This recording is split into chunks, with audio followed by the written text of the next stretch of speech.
নবীজি সাল্লাল্লাহু আলাইহি ওয়াসাল্লাম ও আল্লাহর বিশেষ বার্তা। একদিন রাসূল সাল্লাল্লাহু আলাইহি ওয়াসাল্লাম গভীর রাতে তাহাজ্জুদের নামাজ আদায় করছিলেন। পুরো মদিনা ঘুমিয়ে, কিন্তু তিনি দাঁড়িয়ে কাঁদছিলেন। তার চোখের পানি জমিন ভিজিয়ে ফেলেছিল।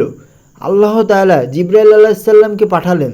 জিবরাইল, আমার প্রিয় রাসূল কাঁদছে, যাও জেনে আসো তিনি কেন কাঁদছেন। জিবরাইল আলাইহিস সালাম দুনিয়া এসে বললেন, হে আল্লাহর রাসূল, আল্লাহ জিজ্ঞেস করেছেন আপনি কেন কাঁদছেন। নবীজি চোখ মুছে বললেন, উম্মতের কথা ভেবে কাঁদছি। আমি তো বেঁচে থাকতে তাদের জন্য দোয়া করতে পারি, কিন্তু আমি চলে গেলে তাদের কি হবে। জিবরাইল আলাইহিস সালাম ফিরে গেলেন। আল্লাহ শুনে বললেন, ওহে জিবরাইল, তুমি ফিরে যাও এবং আমার রাসূলকে বলে দাও আমি তোমার উম্মতকে কখনো ভুলে যাব না। জিবরাইল আলাইহিস সালাম ফিরে এসে নবীজিকে এই সুসংবাদ জানালেন। নবীজি তখনও কাঁদছিলেন, তবে এবার আনন্দের অশ্রু ছিল সেটা। এই ভালোবাসাই নবীজি আমাদের জন্য রেখে গেলেন।